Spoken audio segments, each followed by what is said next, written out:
Hello, everybody, and welcome to the Traumaplicity podcast with your host, Dr. Amanda Helman, author, breakthrough coach, and speaker.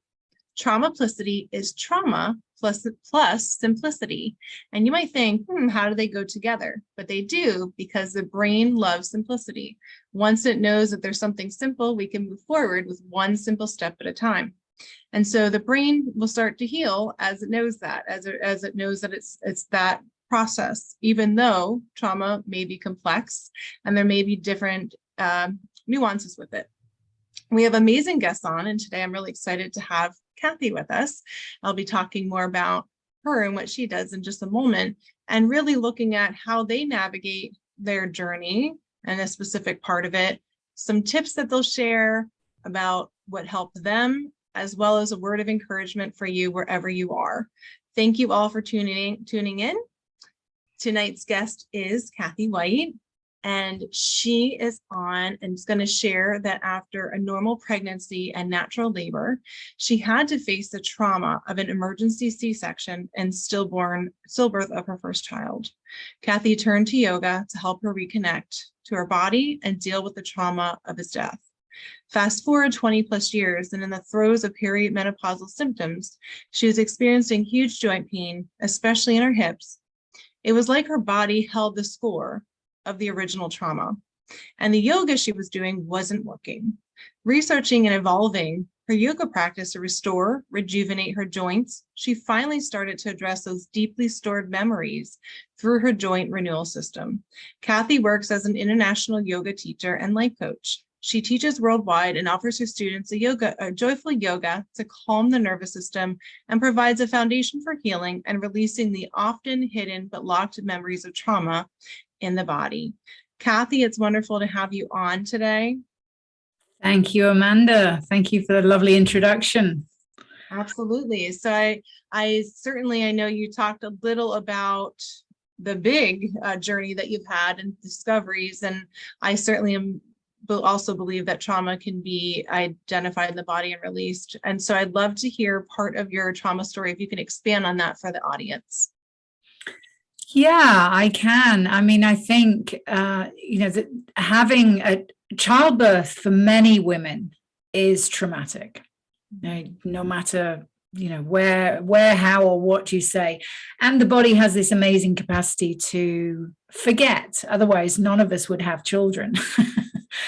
And I think what happened to me in that journey was I was in my early 30s. I was quite fit and healthy. The pregnancy was pretty textbook, normal. There were no indications of anything wrong with the baby or me, and we'd planned a home birth, and the midwives were with us. It was all very lovely.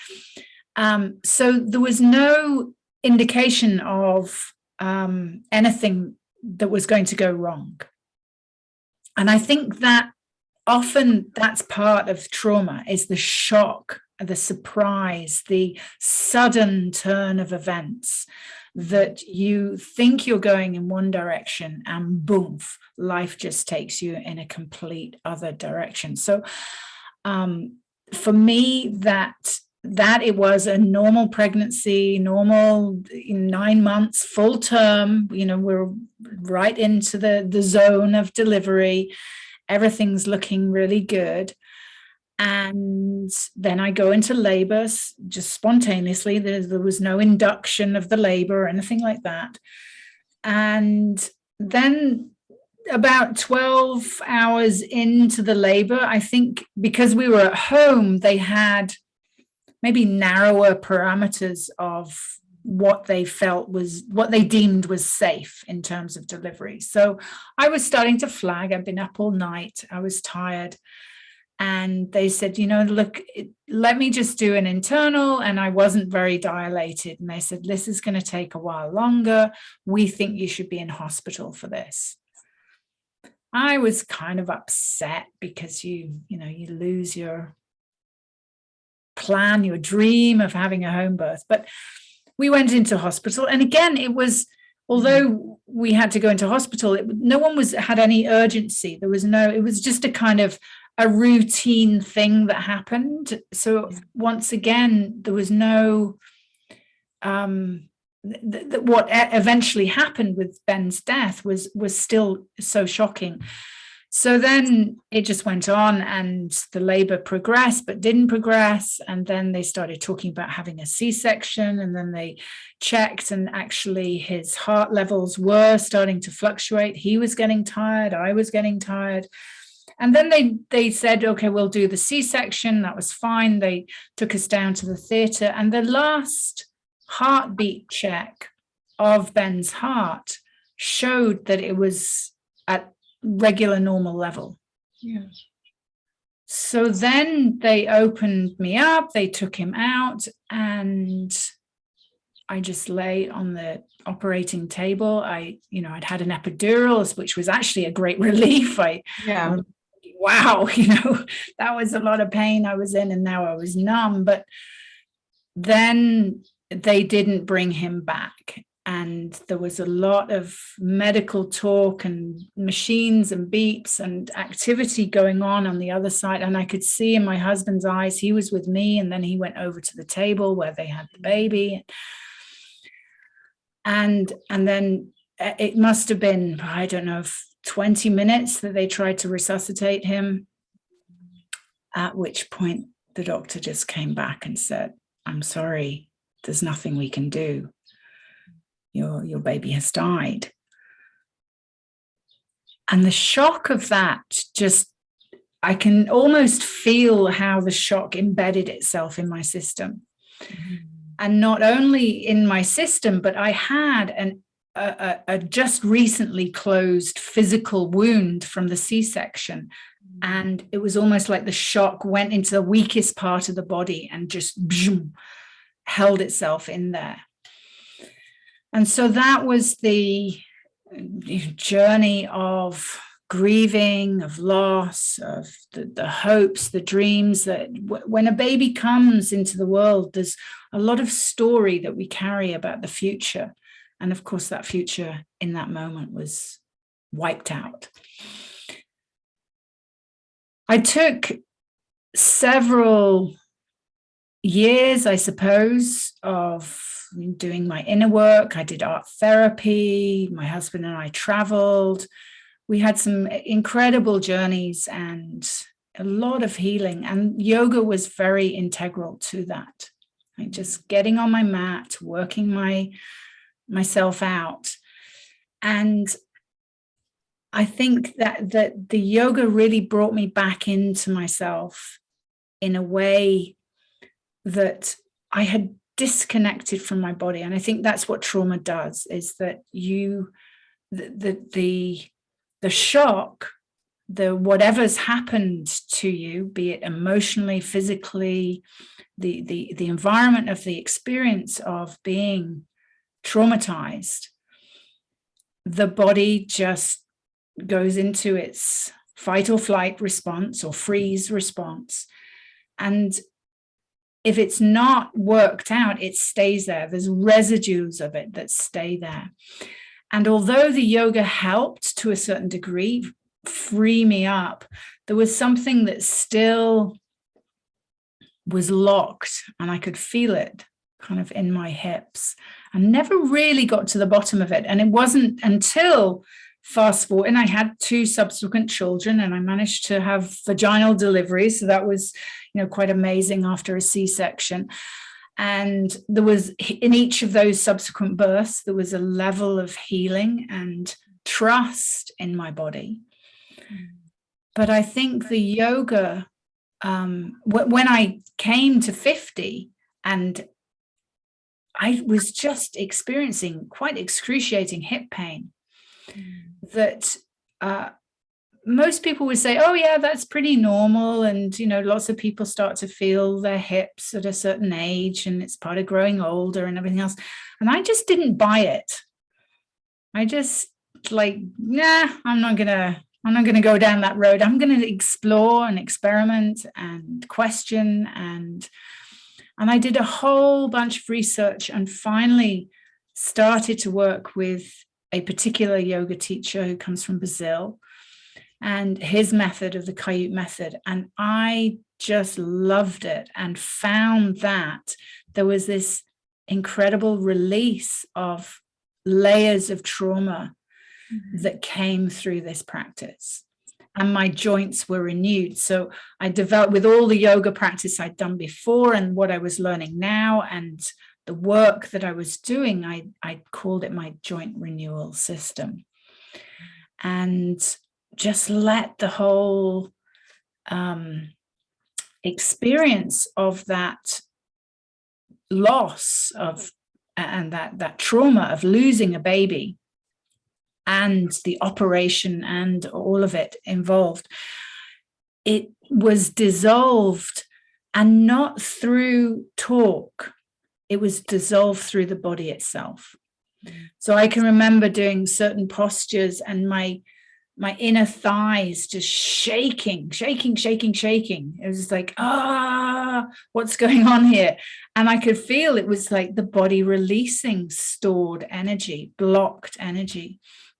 I would do back bends, and because the nature of the practice is very slow and very mindful, I could feel almost every little vertebrae shifting and realigning and letting go of the tightness or the tension that had been held and stored for so many years. And sometimes there would be tears too. Sometimes there would be emotional releases. But again, I didn't have to talk about it. I could just be on my mat, weeping, feeling my body adjust, and spending that time with myself, with my breath, and letting the trauma be dissolved. Well, thank you for sharing, Kathy. And first of all, just even being, what you talked about in the beginning is such a shock to the body that you didn't have any expectation. And that is what trauma does, is that all of a sudden we're going along with no inclination that something's going to happen, and bam, right? And you had, up until even just expecting to see your son and not having any idea that would happen, and how that impacted you, even how you said about to the weakest parts of what just happened, even with your stomach, just feeling that.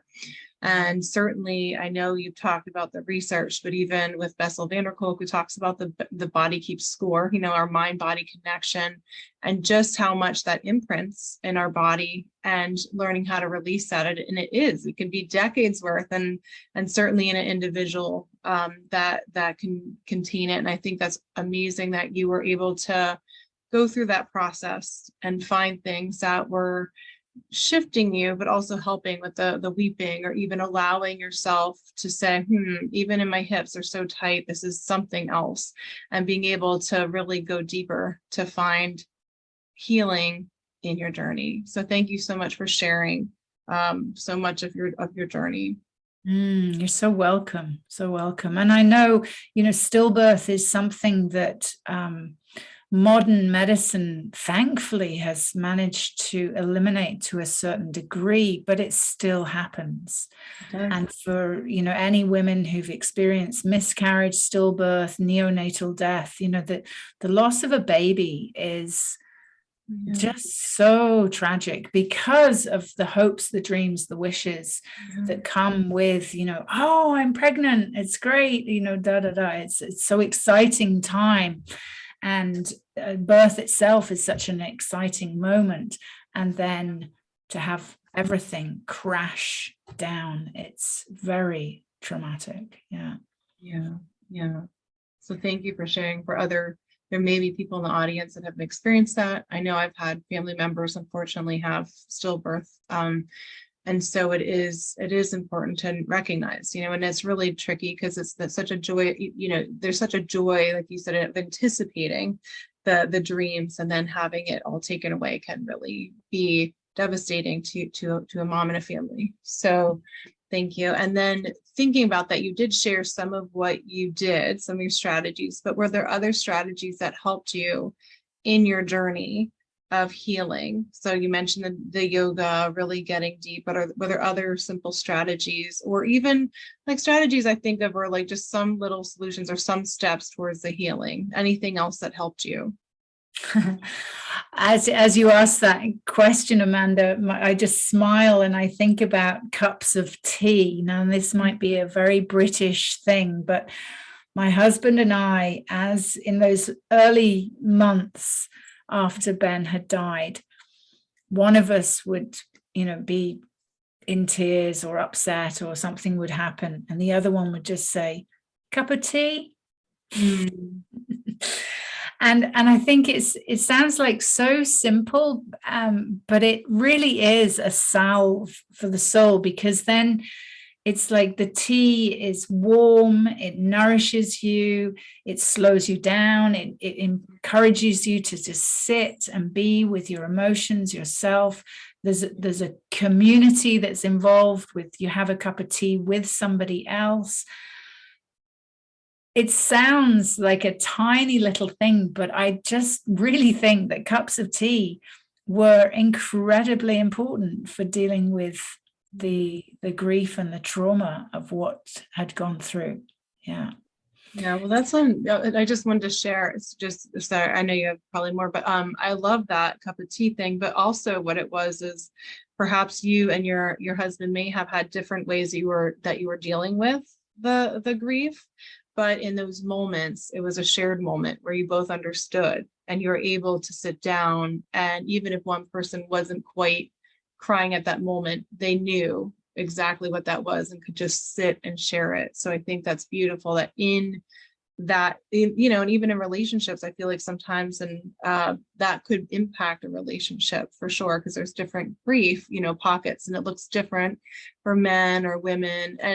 And just seeing that you kept that connection with that cup of tea, it seems that was really impactful. Yeah.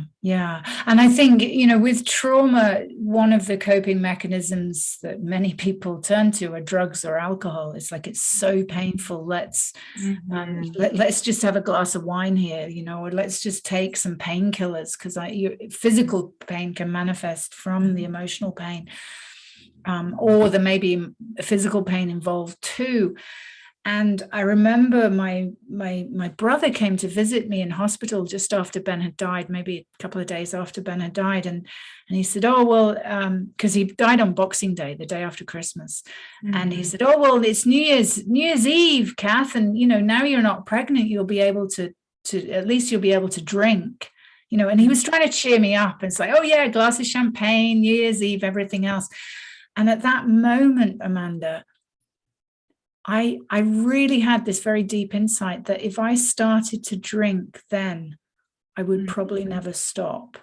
If I turned to alcohol at that point in my life, it would probably just be a big black hole I'd fall into.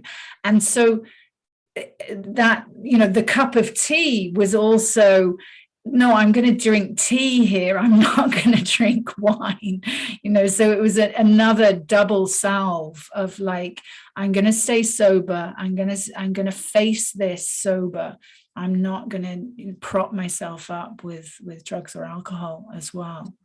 Mm-hmm. That's powerful, because and obviously a lot of wisdom in that, but you realize there was a decision, there was like a path. Am I going to take, numb it, or am I going to not numb it, with something, because it is so painful. And I think that is so tricky, because a lot of times if trauma happens, so you had that in adulthood, trauma can happen in childhood, and then you just learn those coping mechanisms, then you have to undo it. But it's true, like as throughout our life, it's like, what do we turn to? Because it is so painful that it's easy to do that. And yet, like in that moment, you're like, wow, you had that revelation to say, okay, the tea, right? Like I know that could really impact me. So I think that's really insightful. And I think, the tea, there's something very physical about it too. And I think, as I mentioned, with the yoga being the key component of my journey through trauma, it's like just bringing myself back to my body. I think it's so easy for us to leave our bodies. And again, if you're drinking a hot cup of tea, you feel it on your lips. You feel the warmth going down into your belly. It's grounding. It's kind of another form of yoga in a way. Yeah. Yeah. Wow. Well, yeah, you're right. So it's like another form, or even just allowing your body to actually sit and process or like feel that. So I think that is incredible. And it's not always easy, especially in, you think, society now, we're so fast paced that you have to be intentional to actually sit and actually feel and actually say, this is what I'm doing. And I think we don't even realize how much we miss that, because we're just going and we like, oh, that's okay, but it stays. So I love that you shared that, those movement, the tea, just that connection. Those are all helpful to be able to do. Yeah. And the other component, Amanda, of that I must mention and give deep bow of appreciation to is Byron Katie and the work of Byron Katie. I'm not sure if you're familiar with her process of inquiry, but it's a very simple process to question your beliefs, question your thoughts. And so I often turned to the work to, if I was able to identify what was the stressful thought, what was my core belief that I was believing, like, I'll never be a mother. I've lost a baby, I've lost a child, I'll never be a mother, I'll never get pregnant again, I'll never be a mother. And that was just heart-wrenching for me. And then just to question it, is it true? Is it true? Can you absolutely know it's true that you'll never be a mother? It's like, well, actually, no, I can't predict the future. I haven't got a crystal ball. I'm just making that story up, and it's very stressful. And so, noticing what that thought brought, who are you when you believe that you'll never be a mother? I'm a grieving, depressed, aimless, helpless. I feel like a loser. And who would I be if I didn't have that thought? If I could just erase that thought from my mind, then I'm open, I'm hopeful, I'm looking at the future differently. And turning the thought around, I'll never be a mother, I'll always be a mother, realizing that I'm always a mother to Ben. I had Ben, even though he passed away, he's still in my heart. He never really died. And that sort of just gave me hope. It's like, and then, yes, I did have 2 subsequent children as well. So that process of the work, looking at the mindset piece and the beliefs, really helped.